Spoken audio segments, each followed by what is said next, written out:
అందరికీ welcome back to our channel. నేను మీ కృష్ణాని. ఇవాళ మన వీడియో న్యూడిల్స్ స్టైల్ సేమియా అండి. సమ్మర్ వచ్చేసేసింది. ఈ హాలిడేస్కి పిల్లలందరూ మ్యాగీ అని న్యూడిల్స్ అని అడుగుతూ ఉంటారు. అయితే అది ఆరోగ్యానికి అంత మంచిది కాదు, అన్హెల్దీ ఫుడ్. అయితే కొంచెం ఎప్పటి నుంచో మనం తింటున్న సేమియాతో ఇలా హెల్దీగా కలర్ఫుల్గా ఎంత తిన్నా కూడా తినాలనిపించేలాగా అట్రాక్టబుల్గా పిల్లలకి ఇలా చేసి పెట్టండి. చాలా ఇష్టంగా తింటారనమాట. ఇది పిల్లలే కాదు, పెద్దవాళ్ళమైనా ఎవరిమైనా సరే చాలా ఇష్టంగా తినబుద్ధి అవుతుంది. అలాగే చూడటానికి కూడా చాలా బాగుంటుంది, తినటానికి కూడా చాలా రుచిగా ఉంటుందన్నమాట. ఎక్కడ మిస్ కాకుండా లాస్ట్ వరకు చూడండి. అలాగే ఎవరైనా మన ఛానల్ని కొత్తగా చూస్తూ ఉంటే ఒక్కసారి అలా సబ్స్క్రైబ్ చేసేసుకోండి. ఇక వీడియోలోకి వచ్చేసేద్దాం. ముందుగా ఒక క్యాప్సికమ్ తీసుకున్నాను. ఫ్రెష్ క్యాప్సికమ్ తీసుకోండి. కొంచెం ఎల్లో ఇష్యూ గ్రీన్గా ఉన్న క్యాప్సికమ్ తీసుకున్నా, కలర్ఫుల్గా ఉంటుందనేసి. ఒక క్యారెట్, అలాగే ఒక టమోటాలో విత్తనాలన్నీ తీసేసి సన్నగా చాప్ చేసేసుకోండి. 2 పచ్చిమిర్చి, ఒక ఆనియన్, కరివేపాకు, వీటన్నిటిని కట్ చేసుకుని ముందుగా పక్కన పెట్టేసుకోండి. ఆ తర్వాత ఒక ప్యాన్ పెట్టుకుని అందులో నేను ఇంట్లో చేసుకున్న ఫ్రెష్ నెయ్యిని 3 స్పూన్లు నెయ్యి వేసేసాను.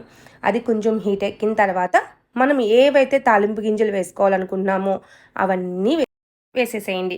ఆ తర్వాత అవి కొంచెం చిటపట్లాడిన తర్వాత ఆనియన్, పచ్చిమిర్చి, కరివేపాకు, టమోటా, క్యారెట్, మనం ఏవైతే వెజ్జీస్ కట్ చేసి పెట్టుకున్నామో అవన్నీ ఒకదాని తర్వాత ఒకటి వేసేసేయండి. ఇందులోకి ఇంకా గ్రీన్ పీస్ ఉంటే కూడా వేసుకోండి. గ్రీన్ పీసు చాలా టేస్టీగా ఉంటుంది. నా దగ్గర లేదు కాబట్టి వేయటం లేదు. మీ దగ్గర ఏవి ఉన్నాయో అవన్నీ వేసేసుకోండి. వేసుకుని కొంచెం మగ్గనివ్వండి.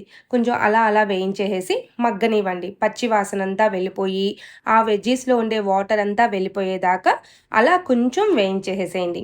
ఆ తర్వాత వేయించిన తర్వాత మనం ఏ కప్పుతో అయితే సేమియా తీసుకుంటామో ఆ కప్పుతో 3 కప్పులు వాటర్ని తీసి పక్కన పెట్టుకునేసేయండి. నేను ఏ కొలతలతో చెప్తున్నానో అదే కొలతలతో చేశాము అంటే సేమియా ఎక్కడా కూడా అంటుకోకుండా చాలా బాగా వస్తుందన్నమాట. సేమియా తినటానికి భలేగా టేస్టీగా వస్తుంది. అందుకని తర్వాత ఆ ఎసురు కాగేటప్పుడు తగినంత కల్లుప్పు వేసేసుకోండి. వేసేసి మనం ఏ మెజర్మెంట్తో సేమియా తీసుకున్నామో ఆ సేమియాని ఆ ఎసురులో పోసేసి ఒక 2 నిమిషాలు అలా కలిపేసిన తర్వాత అది కుతకుతలాడేటప్పుడు మనం ఏవైతే ముందుగా కట్ చేసి పెట్టుకున్నామో ఆ క్యాప్సికమ్ ముక్కల్ని కూడా అందులో వేసేసేయండి.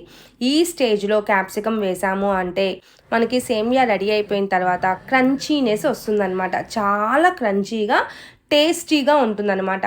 అదే ముందుగా మనం వాటర్ చేసేటప్పుడు వేసామనుకోండి, ఆ వాటర్ అంతా వెళ్ళిపోయి బాగా మెత్తగా అయిపోతుంది. అంటే పచ్చిమిర్చి ఎలా వస్తుందో అలా వస్తుంది. అలా వస్తే క్యాప్సికమ్ అనేది సేమియాలో బాగోదనమాట. అందుకని ఇప్పుడు వేసుకున్నాము అంటే క్రంచీగా సూపర్ టేస్టీగా ఉంటుంది. ఇందులోకి చక్కగా వేయించుకున్న జీడిపప్పులు, వేరుశనకాయ పప్పులు అలా పైన వేసుకుంటే కూడా బాగుంటుంది. కొంచెం సన్నగా ఉన్నవాళ్ళు అలా వేసుకుని తినేసేసేయండి. కొంచెం లావుగా ఉండేవాళ్ళు వదిలేసేసి చక్కగా ఇలా కూడా సర్వ్ చేసుకుని తినండి. ఇది గనక పిల్లలకి పెట్టినా మన ఇంట్లో పెద్దవాళ్ళకి పెట్టినా చాలా ఇష్టంగా తింటారు.